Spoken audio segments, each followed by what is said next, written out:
We're into Game 3 of this Best of 5 series in the Grand Finals of the Milk and Cookies Rome 2 tournament.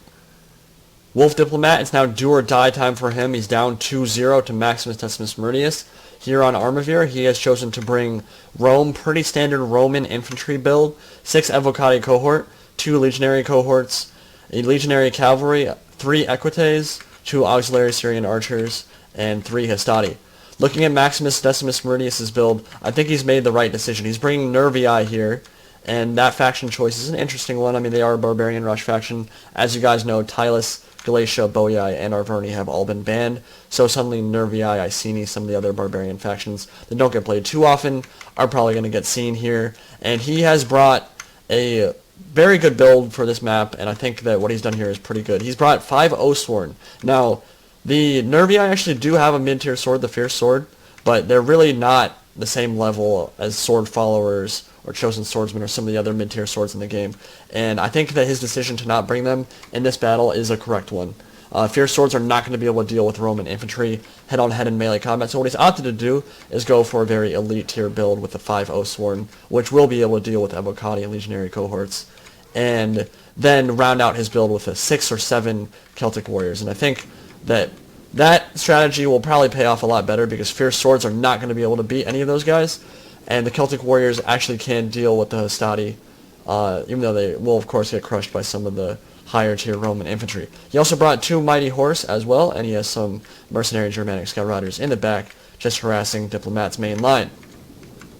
So what we're going to be seeing on this battle, of course, is infantry rushes. There's a little bit more skirmishing power on the field for Rome at the moment. Wolf Diplomat certainly has the advantage there. And at the moment, it looks like Maximus Decimus Meridius moving to the hill.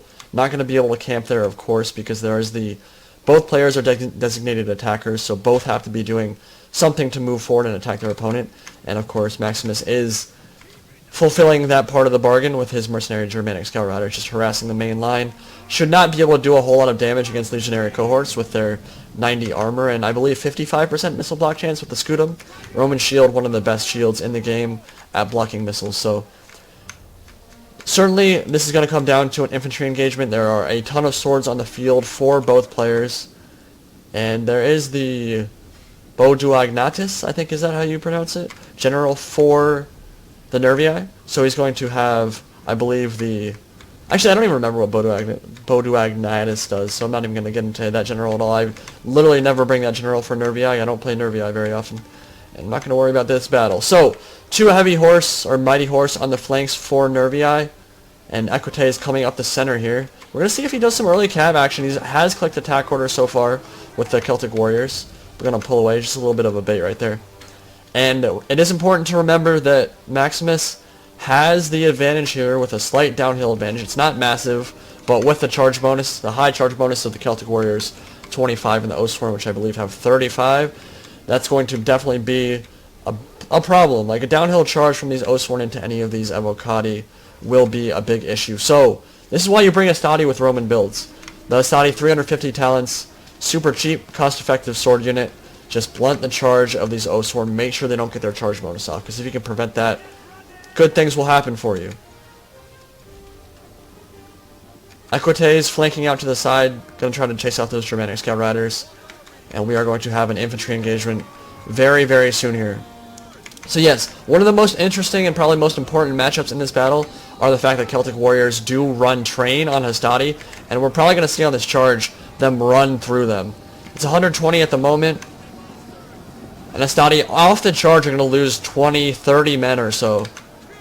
And Celtic Warriors are only lost a few, so yeah, huge disparity in combat potential right there. Good charge up the center from Diplomat into the front of these Celtic Warriors, and I believe some Oathsworn are in this fight as well, prevented them from getting their charge bonus. Very, very important against the Nervii, preventing those Oathsworn from getting 35 charge bonuses off. So great use of the cavalry right there.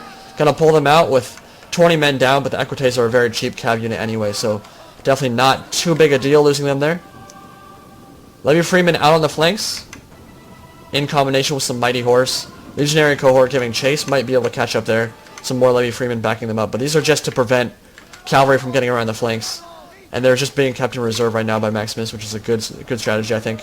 In the center here, Fighting Spirit, Unbreakable Morale, that's what it is. And Force Concentration, greatly improve their offensive capabilities. So a little bit bonus in attack there for some of these Oathsworn. Will not be able to, I mean, they're going to be able to beat Avocado Cohort in melee, but not an easy fight for them. Both sides are going to get pretty beaten up in that fight. All across the line, going relatively evenly at the moment. Levy Freeman, of course, haven't made a big impact, but he does want to keep them in the back here, prevent cavalry from getting into the flanks of his Celtic Warriors and Oathsworn. Celtic Warriors actually out on the flanks, though, getting charged by the Equites, and some Legionary Cohort are getting beaten up, and this is going to free up this side right here to maybe get some flanking action off. Looks like Maximus is going to cover that side with some Levy Freeman, but they'll only be able to hold down the Legionary Cohort for a couple seconds. In the center here, I definitely think Rome is gaining an advantage here. There is an Avocado Cohort that's lost quite a bit of men, but so have the Oathsworn. Yeah, I'd say actually in the center it's pretty even, but on the flanks, definitely winning and going in the favor of Diplomat. There is a Mighty Horse out here on the flank for Maximus. Gonna see if he can get that into the general or an important unit like the Auxiliary Syrian Archers. Neither archer unit so far made a big impact on the battle. 4 kills and 6 kills. Not a lot of damage right there. But there is some red morale here for the Oathsworn in the center, and yeah, the Evocati are actually in the center here beating up on these Oathsworn that didn't get their charge bonus off. And on this flank, Legionary Cohort against an Oathsworn unit. And actually the Oathsworn are going to go into shield wall here. Not sure if this Oathsworn unit got a good charge bonus off. They're kind of even with Legionary Cohorts, which are a much less important unit and cost almost half of what Oathsworn do. So I feel like the Oathsworn should be doing better in that engagement at the moment. Left side for Nervii has broken. There is a free Legionary Cohort that could get around the flank, get into the back of some of these Oathsworn. Nervii is definitely in trouble right here. He's lost a lot of guys. Equite is going into Mighty Horse, backed up by some Vigiles here. Should be able to wrap them up pretty easily.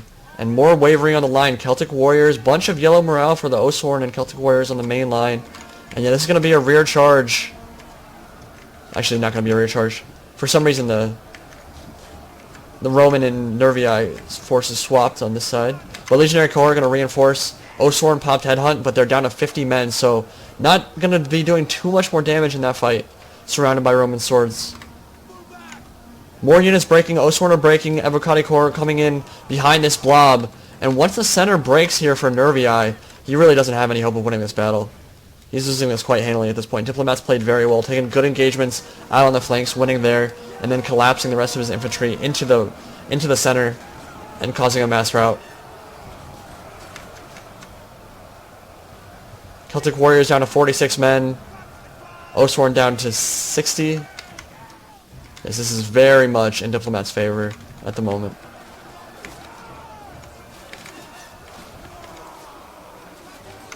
Balance bar shifting ever more in Rome's favor, and he's going to take the field very, very soon.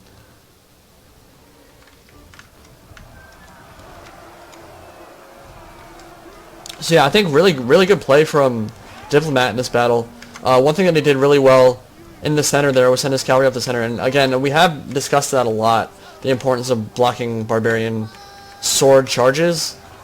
The thing about it though is a lot of players will often do it and then kind of sacrifice a very expensive cav unit into the middle of a sword, and they'll lose like half of a very expensive cav unit just to stop an Oathsworn or even something like a Celtic Warrior from getting their charge bonus off, which is obviously not always a good trade. And I think that one thing that Diplomat did very well this battle with this composition was bringing the Equites, which are very cheap cavalry unit, pretty high mass, I believe. And when you send them up the center, you're not losing a lot of talents there. Even if you lose half the men in that cav unit, not necessarily a huge deal, but you do prevent those higher charge units from getting great charge bonuses off. And in that instance, I think it's a very good trade. You can stop an Oathsworn from getting a 35 charge bonus off. Very big deal. So yeah, Equites, I mean, not a lot of kills there. 63, 12, 42. Definitely made a pretty big impact on the battle so far. Like Legionary Cavalry, I like this. The more expensive cavalry he used to flank around and do some damage out on the flanks and help other units win their battles. I believe this got a hammer and anvil into some Celtic Warriors that were fighting with Evocatis out on the flank. Or maybe a Legionary Cohort. But I definitely think Maximus made the right decision for going the Fierce Swords here.